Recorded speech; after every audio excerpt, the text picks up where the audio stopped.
Welcome to my African Daisies watercolor sketch. And what you need is a sketchbook and pencil, paint, water, paper towel, and brushes, of course. So first of all, what I'm going to do is I want it to go across both pages, and I'm going to leave an area here for some journaling. And I want to sketch it first because I want to use the white paper for the white daisies. So what I'm going to do is sketch in those daisies and kind of just in a loose and kind of disorganized fashion. I am going to just kind of lay in pretty much, basic shapes of where I'm going to be putting stuff in, and the petals of the daisies, because I am going to wet the paper around them, and I'm going to avoid those spots because I, again, want to save the white of the paper. So I'm just going to sketch it very lightly. I apologize, you probably can't see it very well, but it's because I'm sketching it lightly.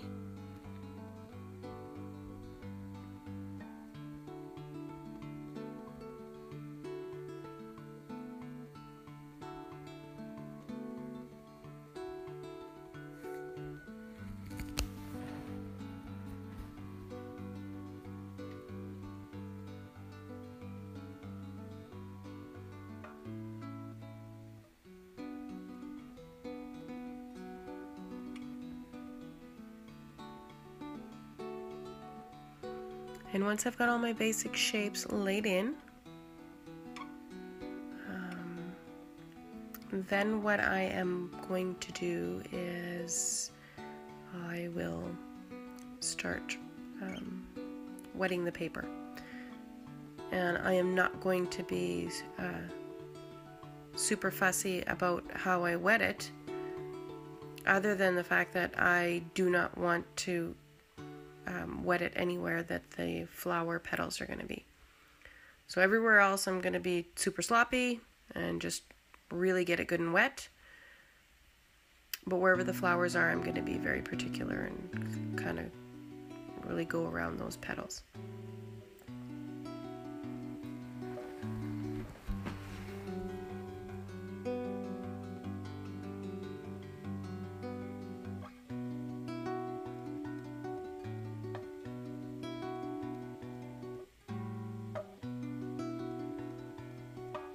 And I just keep re-wetting the paper just because I want it to be, uniformly wet when I start laying in that wash everywhere other than where the flower petals are. So as I'm wetting over on this side of the paper, if it starts to dry off on the other side, I just go back in and keep adding a little bit more water. I don't mind if the paper is really super saturated and there's puddles, because that will create some interesting effects and some pretty backgrounds. And now that I've got it all wet, I will mix myself up, 2-3 different shades of green. Maybe some cooler greens, warmer greens, and bright sort of yellowy greens. And then every time I dip into my paint, I might change it up a little bit. And every time I lay my brush down onto my sketchbook, the paint color will be just ever so slightly different. And it just creates some pretty variations and makes the sketch a little bit more vibrant and interesting and entertaining for the eyes. And again, I'm going to be really careful around those white parts that I'm preserving for the flower petals. And you might think, well, why didn't you just paint around it with the color? But the reality is that if I hadn't wet the paper prior to adding the color, if I didn't work quick enough, then I'd end up with a bunch of hard edges and lines where the paper started to dry before I was able to go in and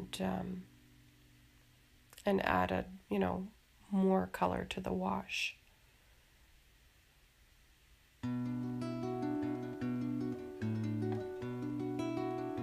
And I keep changing up that shade of green just to keep things interesting. And then I start pulling it up into all the little edges and crevices around the flower petals.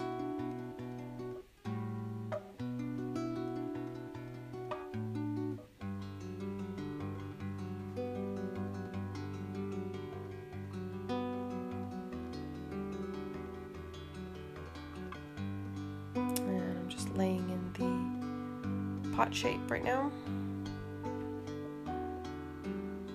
And then I'm spattering a little bit of the pot color up into the area where the flowers are, just to make the sketch a little bit more cohesive.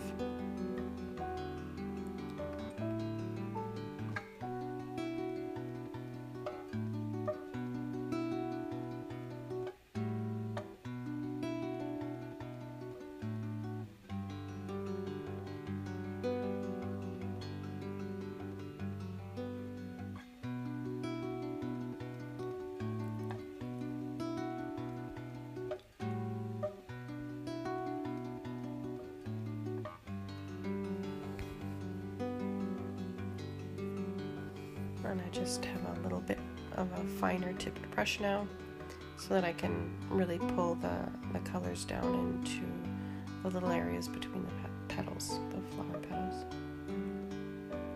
And I'm just using a paper towel to mop up a little bit of that excess color. It was just a little too big a puddle.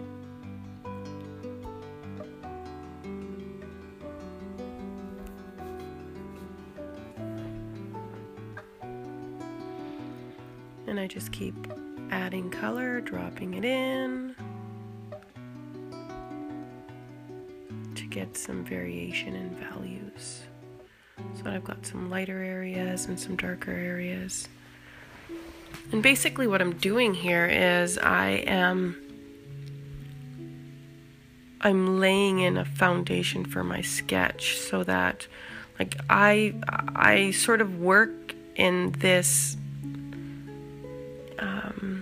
order, because I find that if I do the sketch first, then I tend to want to watercolor inside the lines, if you want to word it that way. I feel bound by those lines, whereas if I lay in these loose, sloppy, basically, washes beforehand,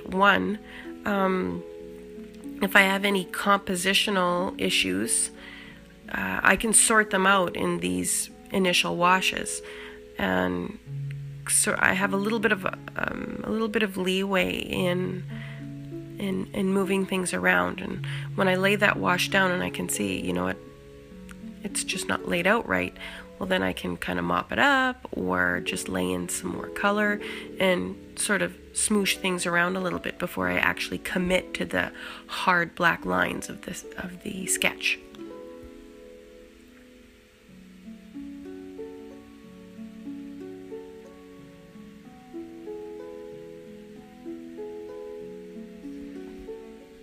Now, because the paper is very damp at this point, the paint, like, I'll put some on and it looks like it's dark enough and it looks like it's going on very dark, but what will happen is it just kind of spreads out into the rest of the wash, and it will reduce the intensity of the color of the paint, or the value of the paint. Which is okay, because doing that, it also creates some interesting effects and some back runs when wetter washes kind of slip into and meet up with drier washes, or areas that haven't quite dried yet but are starting to dry. And I'm just dropping in the centers of my daisies.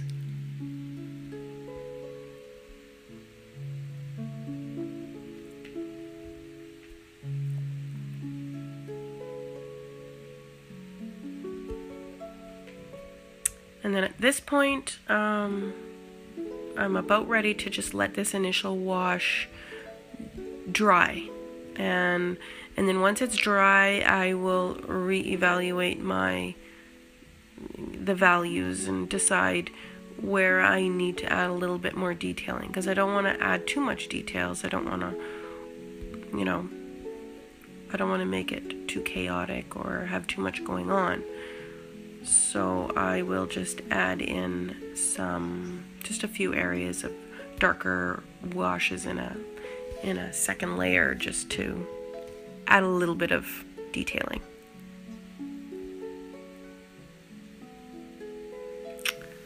But before I do that, I've got some pretty wet puddles, and I decided that I wanted to blow the paint so that it would create some interesting effects, and I'd get some pretty drips, just to create a little bit more visual interest. And now it's dry, and I am going to add my second layer of greens. So I want to add the suggestion of some leaf shapes. And I'm not thinking, yes, I am going to add this perfect leaf shape. I am thinking I am going to add some sloppy blobs that could be or imply leaf shapes.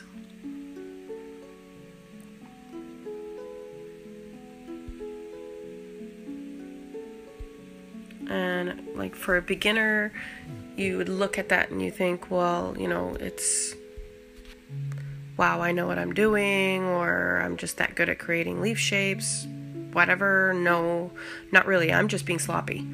And I'm just kind of pushing on the brush and flicking the brush and, just playing around with it and not being too neat and perfect, and just kind of letting it happen. And if I find that I'm getting a little bit too perfect or too precious, then I'll just start twisting my brush and flicking it and doing weird things, just so that it becomes more random and I have less control of what's going on.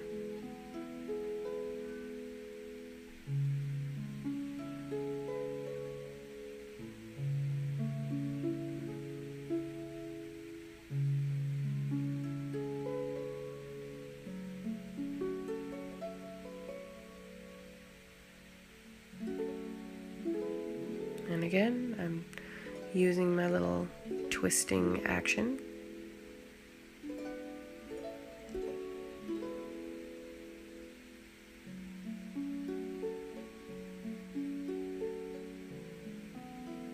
And again, I'm very careful to preserve my whites and paint around those petal shapes of the flowers.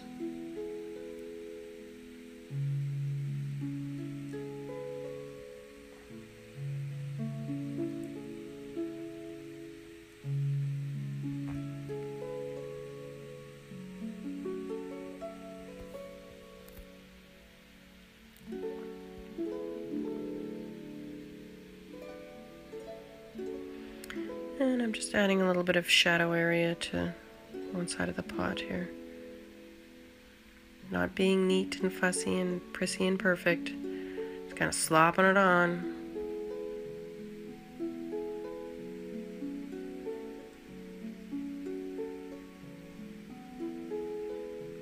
And then I've let that wash dry, and now I'm ready to add my pen lines, my sketch lines. So, again, not being perfect and fussy with it.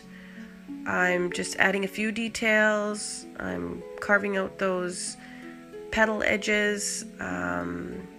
If the pen skips, I let it. I don't try to make sure that the line is exact and perfect, and I want it to look very random. And basically all I want to do is just put enough lines to suggest my subject, but not put so many lines that I'm describing every single last detail.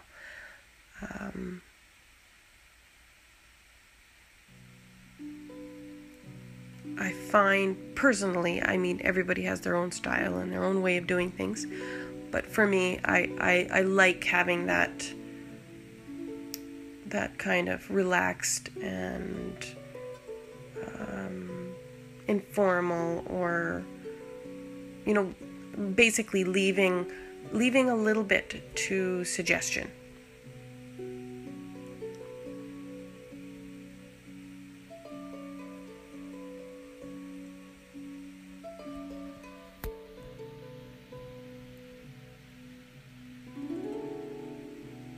And I'm not thinking, I'm drawing a perfect leaf. I'm thinking I'm drawing some masses and shapes that could maybe suggest a leaf. And I'm thinking I want to make them jagged and rough and interesting. I am not thinking I need to make a perfect leaf shape. I'm not thinking I need to make a perfect petal shape.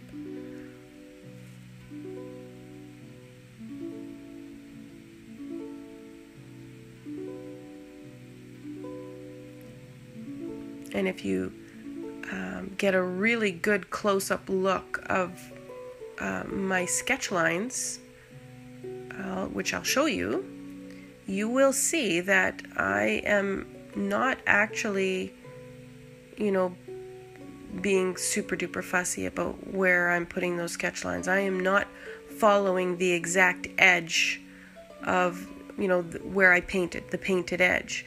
You'll see that I've actually gone inside the edges, outside the edges, and those areas where they overlap, it creates interest. It looks less like a coloring book and more like art.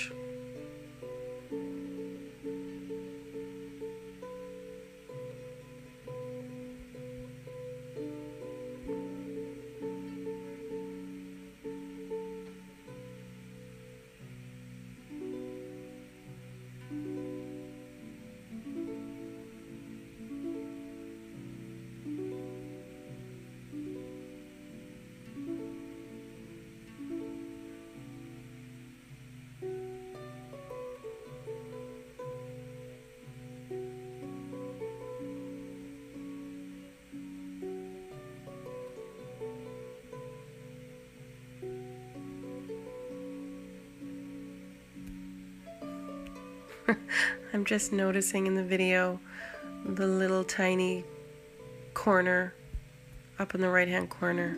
Every once in a while you can see my daughter's cat, Eli, his eyes peeking in there. It's kind of hilarious. I'm only just noticing it now, of course.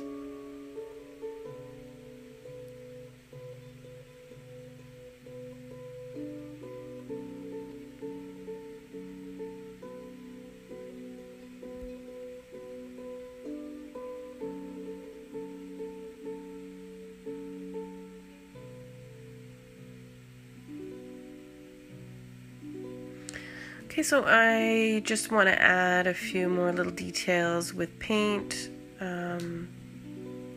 There's a little bit of a yellow, like a hint of yellow around the center of the daisies that I just want to add.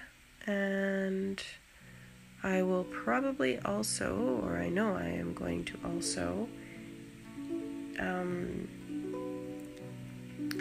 add a few more little details with the green to some of the little leaves. So in areas where I just want to deepen the color a little bit maybe, or add a stem, or one of the areas where I've drawn in a leaf shape, but there was really no variation in value from the foreground to the background, well then I'll just change up that value a little bit to make that leaf shape stand out more.